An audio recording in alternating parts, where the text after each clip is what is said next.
დღეს უკვე ზესტაფონში იმართება მორიგი აქცია, სკრინინგ აქცია, რომელიც დაიწყო ჯანდაცვის სამინისტროსა და დაავადებათა კონტროლის ეროვნული ცენტრის ორგანიზებით. აღნიშნული აქციები იმართება მთელი საქართველოს მასშტაბით და მოიცავს რამოდენიმე კომპონენტს. ეს არის ზუზუს სკრინინგი, საშვილოსნო სკრინინგი, პროსტატისა და კოლორექტალის სკრინინგი შესაბამის ასაკობრივ ჯგუფებში, ასევე B ჰეპატიტის, C ჰეპატიტის და HIV ინფექციაში სკრინინგს და ჰიპერტენზიის მონიტორინგს. აღნიშნული აქციები, როგორც მოგახსენეთ, მთელი საქართველოს მასშტაბით ხდება და ხორციელდება და ეს არ არის ერთი და ეპიზოდური ხასიათის აქცია.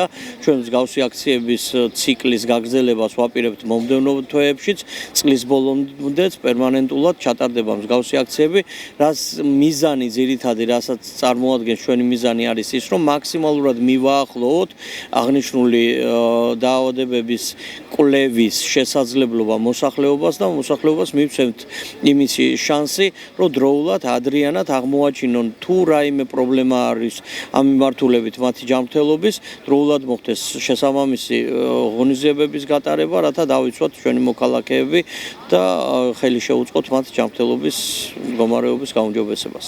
დაგეგმილი აქცია შედგა ზესტაფონის მუნიციპალიტეტში, აქტიურად იყო ჩართული პირველადი ჯანდაცვის დაწესებულებები, ოჯახის ექიმები, მაღალი იყო აქტივობა, მინდა გითხრათ, დაახლოებით 65 ჯავშანი იყო გაკეთებული ზუზუს სკრინინგისთვის და იგივე რაოდენობით ველოდებით ჩართულობას იმ ლაბორატორიულ კვლევებზე, რომელიც მიმდინარეობს და კეთდება ამ მომენტისთვის. ამ მომენტისთვის ზუსტად ვიცით, რომ 60 პიროვნება გამოკვლეული იქნა CBIV და გლუკოზის განსაზღვრა სისხლში. ამავე დროს პარალელურად კეთდება დაავადებათა კონტროლის ჩართულობით წნევის სკრინინგი და სპეციალური კითხვარი სივსება და ხდება გასინჯვა არტერიული ჰიპერტენზიის დასადგენად და გარკვეულად წნევის გასაზომა, წნევის გაზომა მიმდინარეობს და მიმდინარეობს კიდე მამოგრაფით ზუზუს გამოკვლევა. ასევე ყველა ის კომპონენტი, რომელსაც კიბოსკრინინგი ითვალისწინებს. დაახლოებით 44 პიროვნებას უკვე შეევსო კითხვარი ჰიპერტენზიაზე და გაზომილი იქნა არტერიული წნევა. დაფიქსირდა 2 B ჰეპატიტი, ასე ვთქვათ, ეს არ არის დიდი მაჩვენებელი დაუშვათ იქიდან 60 გამოკვლეულიდან, თუმცა ძალიან საყურადღებოა თითოეული შემთხვევა. მე მინდა მიმართო ჩვენ მოქალაქეებს ივნისში დაახლოებით 16 რიცხვისთვის, თუ რამე შეიცვალა აუცილებლად ვაცნობებ დამატებით, ჩატარდება განმეორებითი აქცია, იმიტომ რომ დღეს აქტივობა დილით ძალიან მაღალი იყო.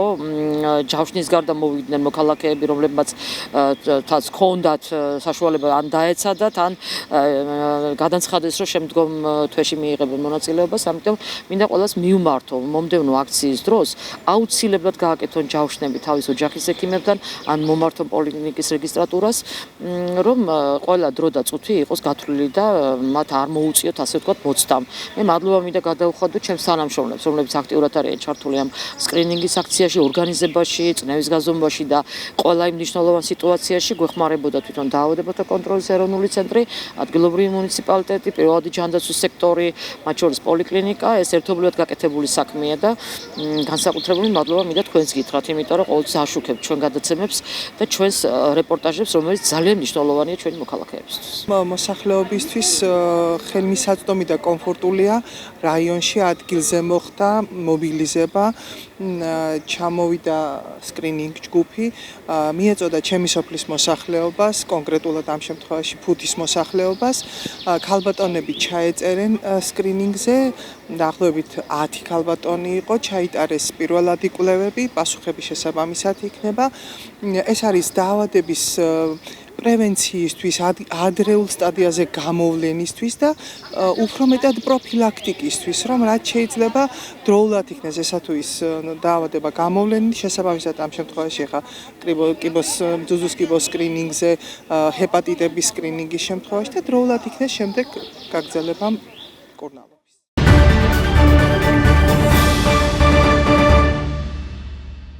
სოციალურად დაუცველი და მრავალშვილიანი ოჯახებისთვის ელექტროენერგიის სუბსიდირების თანხა იზრდება. ცვლილების მიზანია ახალი ტარიფის განსაზღვრის შემდეგ ელექტროენერგიის გადასახადი მათთვის უცვლელი დარჩეს. მთავრობის დადგენილებით ოჯახებს, რომელთა სარეიტინგო ქულა 70,000-ზე ნაკლებია, დამატებით 5 თეთრი დაუსუბსირდებათ. რაც შეეხება მრავალშვილიან ოჯახებს, ელექტროენერგიის ახალი ტარიფის შესაბამისად დამატებით 10 ლარის სუბსიდიას მიიღებენ. მთელი ქვეყნის მასშტაბით ამ სტატუსის მქონე ოჯახები სოციალური შეღავათის სახით ელექტროენერგიის გადასახადისთვის 20 ლარის ნაცვლად 30 ლარს მიიღებენ. ამას ემატება 10 ლარიანი სუბსიდია ყოველ მომდევნო შვილზე. ცვლილება უკვე ამოქმედდა, მთავრობის გადაწყვეტილება ძალაში 1 აპრილიდან შევიდა. გაიმართა უწყებათა შორისი სამუშაო ჯგუფის შეხვედრა, რომელმაც იმსჯელა სოციალურად დაუცველი ოჯახების მხარდაჭერის ღონისძიებებზე და რეკომენდაციით მიმართა მთავრობას, რომ გაგრძელდეს ელექტროენერგიის ტარიფის სუბსიდირება იმ ოჯახებისთვის, რომელთა სარეიტინგო ქულა 150.000 არ აღემატება და მათ სრულად დაუფინანსდეთ გაზრდილი 5 თეთრიანი ტარიფი. გაგრძელდება სოციალურად დაუცველი მრავალშვილიანი ოჯახების მხარდაჭერაც, რომელთა სარეიტინგო ქულა 300.000 არ აღემატება და მათთვის ყოველთვიური სუბსიდია ოდენობა განისაზღვრება თვეში არაუმეტეს 30 ლარის ოდენობით, ნაცვლად მანამდე მოქმედი 20 ლარისა, პლუს ყოველ მომდევნო შვილზე დამატება.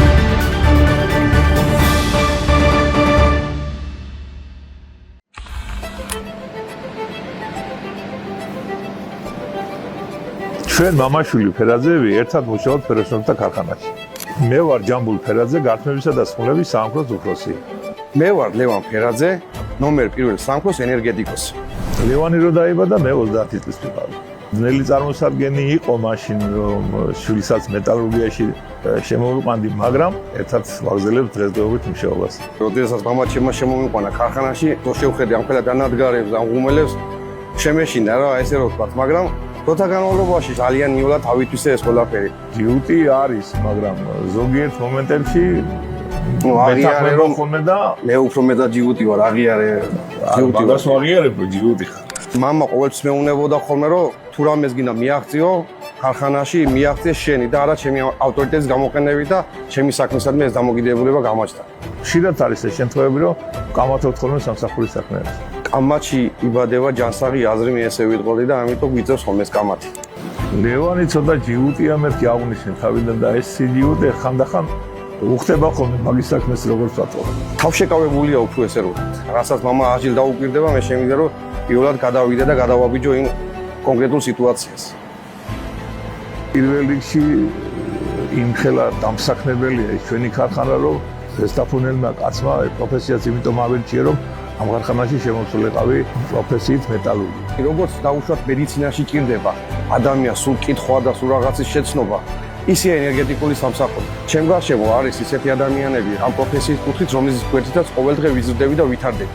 ყოველ მშობელს უნდა რომ თავისი უკეთესი ყავდეს შვილი და მეც ასე ვარ, რომ ჩემზე კარგი მინდა და ჩემზე უკეთესი იყოს ჩემი ვაჟკაცი. ამაყი ვარ რომ ფერველი მქვია. მახარებს რომ ამ ქარხნის განვითარებაში ჩემი ოჯახის წვლილიცაა.